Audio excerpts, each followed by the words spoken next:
Oh, just everything you were hoping for. Can't believe people used to live like this. Everything's so fancy. Yeah, we had things pretty good back then.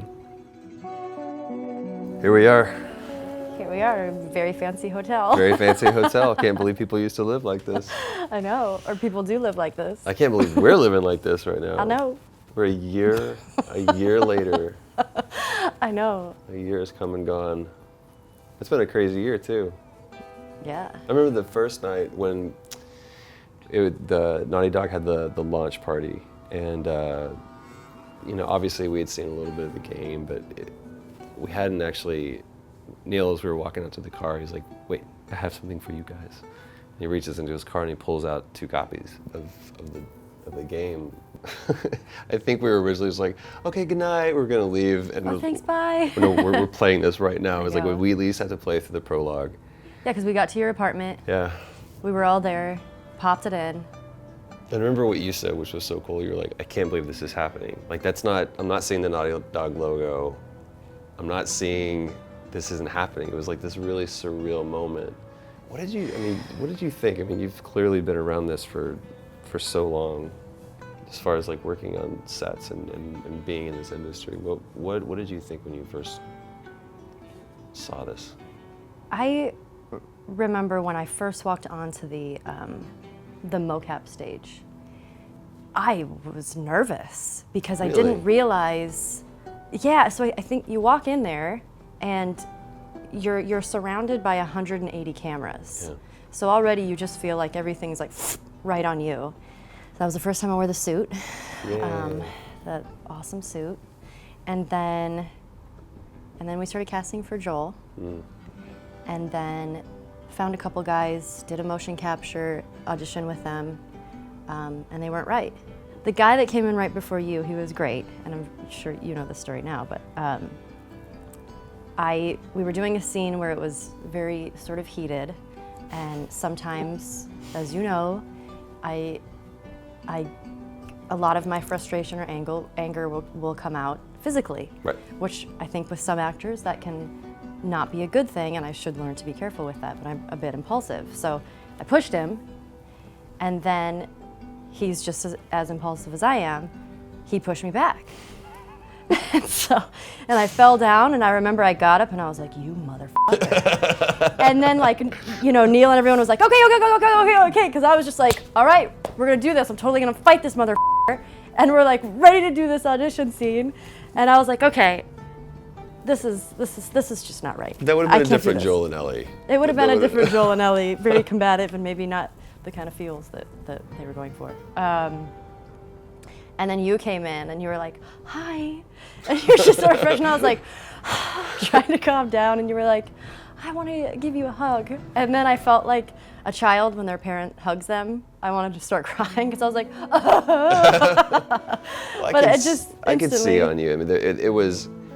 I remember walking into. I was nervous too because I'm a gamer and I've been familiar with Naughty Dog and what they've done for so long, and here I am walking in for a character that I was sure that I wasn't going to be right for. They were going to see the aesthetics of me, and it was just going to be so different. But I also knew that I understood something about the character that I don't think anybody else did. But I remember walking in and seeing you and seeing just this forced smile, and I was like, "Oh man!" And I instantly just felt like just such a cool connection with you. And I know that when I walked in and I saw you, all I knew was I wanted to take care of you.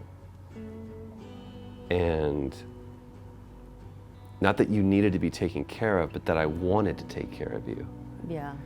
And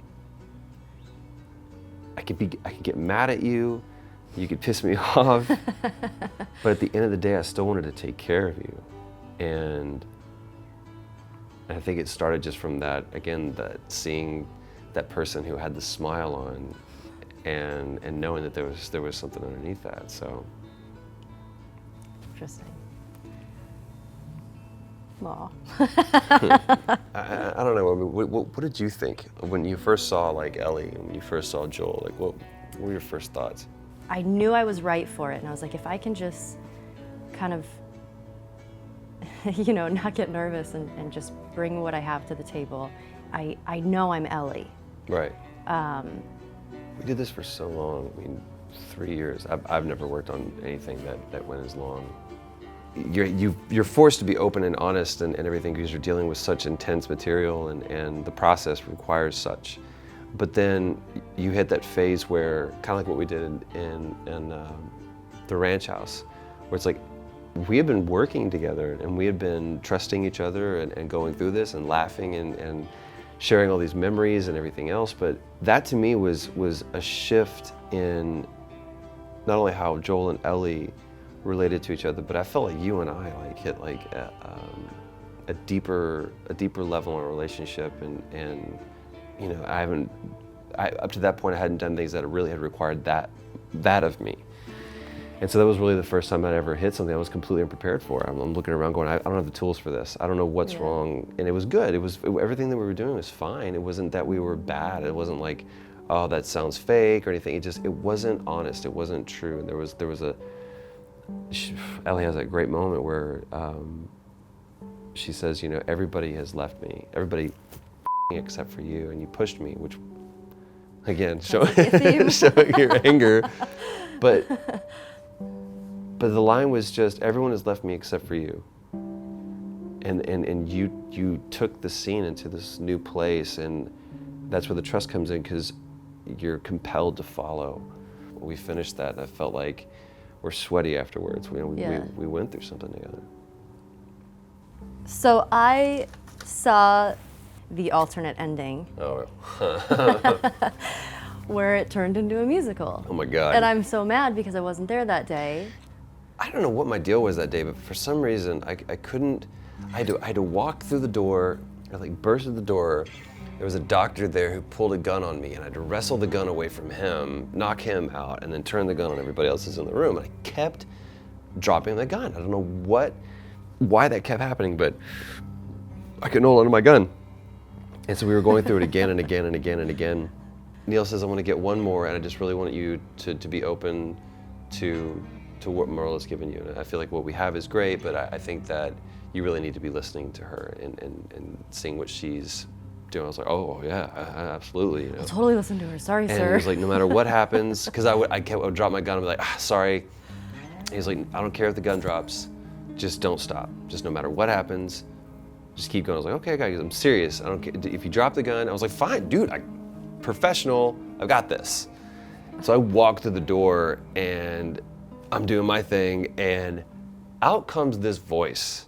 You can't save her, even if you get her out of here. What then? What then? Merle has done Broadway, she was in Rent. Oh, I mean, she's insane. Her voice is you know that she's good, but you didn't. I was like, damn, girl can sing. And that's when I kind of like got caught looking a little bit. If she's gonna dance, I'm gonna dance too. And I had no lines. Unreal. I had one line. It was like, you'd only come after her. And that was it, bang. No lines. And to me, it's so funny. Like, Pam loves Les Mis, and what I think is hilarious is in musicals is when they not only verbalize, but sing their inner monologue. Yeah. I'm sitting in a chair and I'm looking out the window. I mean, it's like, shut up. We don't need it. We see that you're sitting in a chair looking out a window. And so Joel starts going into this whole inner monologue of what he's thinking, what he's doing. What am I feeling? So much confusion. I've got a man in my arms and a girl with a gun to my head. But there she is on the table. My favorite is the moment she starts singing, because you're so into it, and then she starts singing, and you're like, you have this look on your face like, what's happening? That's me going, holy shit, she can sing. She's finished, and then you're like, instantly, you're like, I'm gonna go over here, and I'm gonna go get Ellie. I was like, this is unreal. They teased us and they said that, he goes, we're gonna animate the entire thing, and it's gonna be like a wish they gag would've reel. done I that. was like, that. Maybe one day. Yeah, they wanted to do something like finish the game, whatever. Yeah, well, what's that about? Lame. You played the game? Yes. Yeah. I played through it twice. Played through it twice. I can't wait to play it through again on the PS4, because I feel like since it's been a year, I wonder what I'm gonna remember, or I'm sure there's gonna be some new stuff that I'll see. They've got a copy. Should we go play it? Wanna go play it? I'm gonna play the game. I don't know what you guys are gonna do. You guys are gonna play the game right now.